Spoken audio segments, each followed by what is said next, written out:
इन लोगों को जेल से छुड़ाकर आज तुम इंसानियत का गला घोंटने जा रहे हो कासिम। आज मुझे कोई नहीं रोक सकता अमर। इसने शेर के जबड़े में हाथ डालने की कोशिश की है। तिजोरी के ताले और वादे तोड़ना हमारी पुरानी आदत है।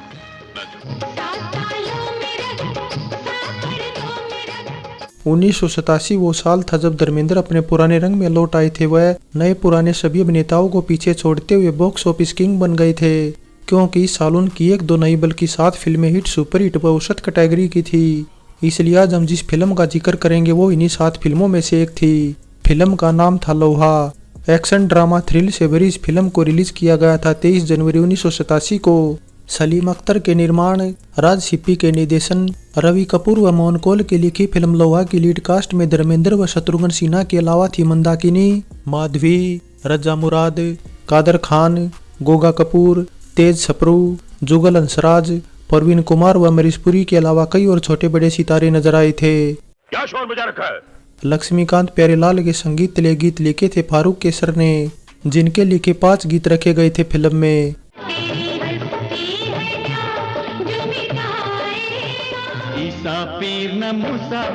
सबसे बड़ा है पैसा पीर। सभी गीतों को अपनी मधुर आवाज से सजाया था शैलेंद्र सिंह, सबीर कुमार, मोहम्मद अजीज, सुरेश वाडकर, अनुराधा पौडवाल, कविता कृष्णमूर्ति व अलका याग्निक ने।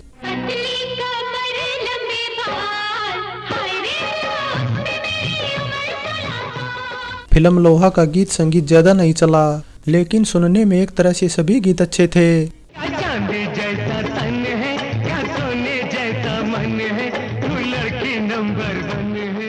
2 घंटे 39 मिनट की लोहा फिल्म को IMDb की तरफ से मिली 6 रेटिंग बताती है कि इसकी कहानी दर्शकों को अच्छी लगी थी। और इसे अच्छा बनाने में कितनी रकम खर्च हुई, पहले उस पर बात करें तो अप्रोक्सीमेट 2 करोड़ के बजट में बनी लोहा तकरीबन 4 करोड़ के आसपास की कमाई कर हिट रहते हुए साल की टॉप 10 फिल्मों की लिस्ट में थी। वहीं बात करें साल की सबसे कमाऊ फिल्म की तो धर्मेंद्र की हुकूमत की 5 करोड़ 50 लाख की कमाई के आसपास कोई फिल्म नहीं फटक पाई थी, क्योंकि दूसरे नंबर की फिल्म मिस्टर इंडिया की कमाई 5 करोड़ पर ही सिमट गई थी। खुशी हुई, जिंदगी में पहली बार किसी ने जगन सेठ के गिरेबान पे हाथ डालने की कोशिश तो की। बात दरअसल साल 1986 की है। बॉबी आर्ट्स इंटरनेशनल बैनर के तहत घोषणा हुई थी लोहार फिल्म की, जिसमें धर्मेंद्र के साथ थे राज बब्बर, सुमित सहगल, प्रेम चोपड़ा व अमजद खान जैसे सितारे। इकबाल सिंह निर्माता थे तो शिबू मित्रा निर्देशन करने वाले थे, लेकिन कुछ वजहों से फिल्म फ्लोर पर जाने से पहले ही कैंसिल हो गई। ऐसे में निर्माता सलीम अख्तर ने फैसला किया थोड़ा अलग लोहा टाइटल से फिल्म बनाने का। सलीम की पिछली फिल्मों ने ठीक ठाक कमाई की थी, ऐसे में अब की बार वे मल्टी स्टारर फिल्म बनाना चाहते थे। इसलिए उन्होंने डिस्कस किया निर्देशक राज सिप्पी से, जिन्होंने इससे पहले उनके लिए फिल्म कयामत का निर्देशन किया था।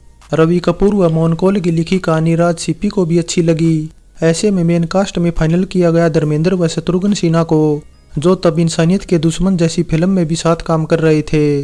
कुछ डेट्स भी मैच हो गई, क्योंकि लोहा की भी शूटिंग सेम स्टूडियो में की जानी थी। ऐसे में बाकी की कास्ट भी जल्दी ही फाइनल हो गई, लेकिन उसमें एक नाम जिसने चौंका दिया वो थे शशि कपूर के बेटे करण कपूर, जो इससे पहले धर्मेंद्र के साथ 1986 की फिल्म सल्तनत में काम कर चुके थे। ऐसे में कुछ लोगों का यह भी मानना था कि करण को लोहा फिल्म में धर्मेंद्र की वजह से ही लिया गया। खैर बात जो भी हो, लेकिन करण को हिंदी कम ही बोलनी आती थी और उनकी लुक भी अंग्रेजों जैसी थी। ऐसा इसलिए था क्योंकि उनकी मां जेनिफर अंग्रेज थी और फिल्म लोहा में कुछ नया व अलग लगे, इसीलिए उन्हें कास्ट किया गया था। वैसे कास्ट फाइनल होने के बाद सितारों की लुक व कॉस्ट्यूम पर भी काम करना था। ऐसे में कॉस्ट्यूम डिजाइनर मनी रबाड़ी व मेकअप आर्टिस्ट किरण नाइक को हायर किया गया। मनी रबाड़ी जहां उस दौर की सबसे बेहतरीन कॉस्ट्यूम डिजाइनर में से एक थी, तो किरण को पहली बार फुल टाइम मेकअप आर्टिस्ट का काम मिला था। ऐसे में दोनों के लिए सबसे बड़ा चैलेंज फिल्म के मेन खलनायक अमरीश पुरी की लुक को लेकर था, जिन्हें निर्देशक राज सिप्पी सबसे अलग लुक में चाहते थे। ऐसे में अमरीश पुरी की शेर सिंह की जो लुक व कॉस्ट्यूम फाइनल हुई, वो दरअसल 1981 की एक Hollywood film mad max 2 road warrior के वर्नॉन विल्स की लुक से काफी हद तक इंस्पायर्ड थी। और वैसे कहने को केवल लुक ही नहीं बल्कि फिल्म की कहानी भी काफी कुछ 1953 की एक French Italian film the wages of fear से इंस्पायर्ड थी, जो खुद 3 साल पहले आई एक फ्रेंच नॉवल पर बेस्ड थी। लेकिन यहाँ लोहा की रिलीज के बाद सुनने में ये आया कि हरीश शाह व विनोद शाह तब फिल्म जलजला पर काम कर रहे थे, जिसकी घोषणा उन्होंने साल 1978 में की थी और कुछ सीन 1980 में भी फिल्मा लिए थे। लेकिन इसके बाद कुछ वजहों से शूटिंग रुक गई और लोहा जो काफी कुछ उसी प्लॉट पर बेस्ड थी पहले रिलीज हो गई और हिट भी हो गई। ऐसे में जलजला जब अगले साल 1988 में रिलीज हुई तो उसे बॉक्स ऑफिस पर नुकसान उठाना पड़ा। लेकिन वहीं अगर हम सच्चाई जाने तो ये बात सरासर गलत थी, क्योंकि लोहा जहां एक फ्रेंच फिल्म से इंस्पायर्ड थी तो जलजला 1969 की एक अमेरिकन फिल्म में केनास गोल्ड का रीमेक थी। लोहा फिल्म से जुड़े कुछ और किस्सों की बात करें तो करण कपूर फिल्म के इकलौते ऐसे सितारे थे जो उस दौरान केवल इसी फिल्म की शूटिंग कर रहे थे, वरना बाकी के सभी सितारे दूसरी फिल्मों में भी बिजी रहते थे। ऐसे में मुंबई मिरर को दिए अपने एक इंटरव्यू में करण कपूर बताते हैं कि लोहा फिल्म के सेट पर सबसे लेट शत्रुघ्न सिन्हा ही पहुंचते थे, वो भी तकरीबन 3-4 घंटे लेट। ऐसे में वे सोचते थे कि अब क्या ही शूटिंग होगी, लेकिन उन्होंने जब शत्रुघ्न सिन्हा के एक के बाद एक डायलॉग सुने तो वे दंग रह गए, क्योंकि शॉटगन अपने डायलॉगों के मुकाबले काफी जल्दी रट लेते थे। ऐसे में जो टाइम उनकी वजह से वेस्ट हुआ था उसे निदेशक राज सीपी काफी जल्दी रिकवर कर लेते थे। लेकिन वहीं दूसरी तरफ करण से राज सीपी परेशान थे, क्योंकि करण हिंदी में कमजोर थे, डायलॉग भी उन्हें जल्दी याद नहीं होते थे। ऐसे में सेट पर तो किसी तरह काम चल गया, लेकिन डबिंग के दौरान उन्हें हिंदी सीखनी पड़ी। ऐसे में राज सीपी बताते हैं कि करण ने पूरे 9 दिन लिए थे डबिंग पूरी करने के लिए। खैर हुआ चाहे कुछ भी, लेकिन करण का हीरो बनने में कोई इंटरेस्ट नहीं था, उन्हें तो बस फोटोग्राफी का शौक था। खंडाला में शूटिंग के दौरान भी वे ज्यादातर टाइम यही करते रहते थे। ऐसे में उन्हें लेकर एक बात यह भी बताई जाती है कि फोटोग्राफी में करियर बनाने के लिए इसके बाद वे किसी निर्माता से काम मांगने नहीं गए और अपनी एक रुकी हुई फिल्म अफसर की शूटिंग तो पूरी की, लेकिन डबिंग का काम नहीं कर पाए। तू कौन है? हुस्न का पुजारी हूँ, खूबसूरती का आशिक हूँ। करण के अलावा एक और नन्हे सितारे जिन्होंने इसके बाद केवल एक और फिल्म में काम किया वो थे जुगल हंसराज। जुगल उस दौरान लोहा के अलावा हुकूमत में भी काम कर रहे थे। दोनों में फर्क सिर्फ इतना था कि लोहा में जहां वे शत्रुघ्न के बेटे बने थे तो हुकूमत में धर्मेंद्र के बेटे थे। लेकिन लोहा व हुकूमत के बाद जुगल ने बतौर चाइल्ड आर्टिस्ट काम करना बंद कर दिया और 6-7 सालों के इंतजार के बाद बतौर मेन अभिनेता डेब्यू किया फिल्म आ गले लग जा से। लेकिन जितना पसंद उन्हें बतौर चाइल्ड आर्टिस्ट किया गया, मेन अभिनेता के तौर पर वे वैसा जादू नहीं चला पाए और एक तरह से फ्लॉप अभिनेता रह गए। वैसे अगर देखा जाए तो लोहा फिल्म की कामयाबी से न केवल कुछ सितारों को फायदा मिला बल्कि निदेशक राज सीपी को भी मिला, क्योंकि राज की पिछली फिल्मों को कुछ खास सफलता नहीं मिली थी। ऐसे में लोहा ने उनके लिए एक तरह से टॉनिक का काम किया और रही सही कसर उसी साल विनोद खन्ना के साथ आई सत्यमेव जयते की सफलता ने पूरी कर दी।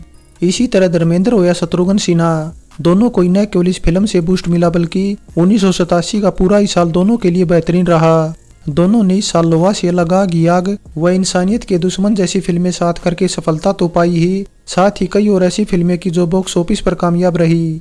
धर्मेंद्र ने जहां साल की सबसे कमाऊ फिल्म हुकूमत को मिलाकर 7 सफल फिल्में दी तो शत्रुघ्न की सफल फिल्मों का आंकड़ा भी 5 तक पहुंच गया था। ऐसे में जो कारनामे वे जवानी के दिनों में पीक पर रहते हुए नहीं कर पाए, ढलती उम्र में कर दिखाया और अमिताभ बच्चन से लेकर मिथुन चक्रवर्ती जैसे सितारों को पीछे छोड़ दिया। वैसे देखा जाए तो इस साल जोगेंद्र सैली जैसे सी ग्रेड अभिनेता को भी फायदा मिला और वे अपना करियर बचाने में सफल रहे, क्योंकि लोहा के बाद हुकूमत व डाकू सीना ऐसी फिल्में थी जिनमें उनके किरदार को कुछ निर्माताओं ने नोट किया था।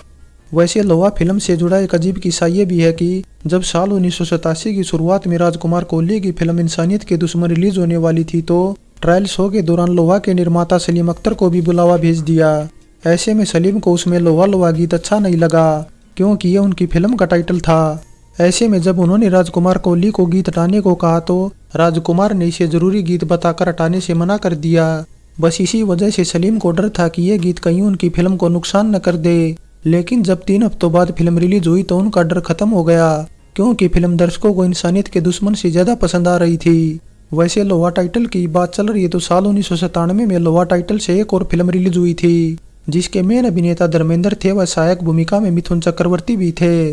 लेकिन ये एक ऐसी फिल्म थी जिसे याद न किया जाए तो बेहतर है, क्योंकि ये एक बी ग्रेड फिल्म थी और बॉक्स ऑफिस पर बुरी तरह पिट गई थी। मेरा नाम कासम अली बरकत अली शमशेर बहादुर नवाब तोपची है। तो ये तो बात रही लोहा फिल्म से जुड़े अनसुने किस्सों की।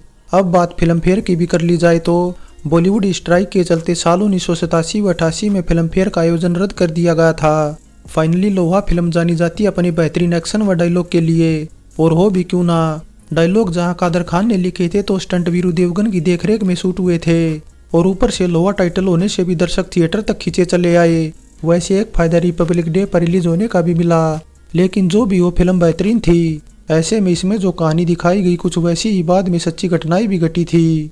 ओल्ड इज गोल्ड में लोहा फिल्म पर हमारी ये पेशकश कैसी लगी नीचे कमेंट कर बताएं। अच्छी लगी है तो लाइक और शेयर करने के साथ चैनल सब्सक्राइब करें। तो चलते हैं, फिर मिलेंगे एक और नई वीडियो के साथ।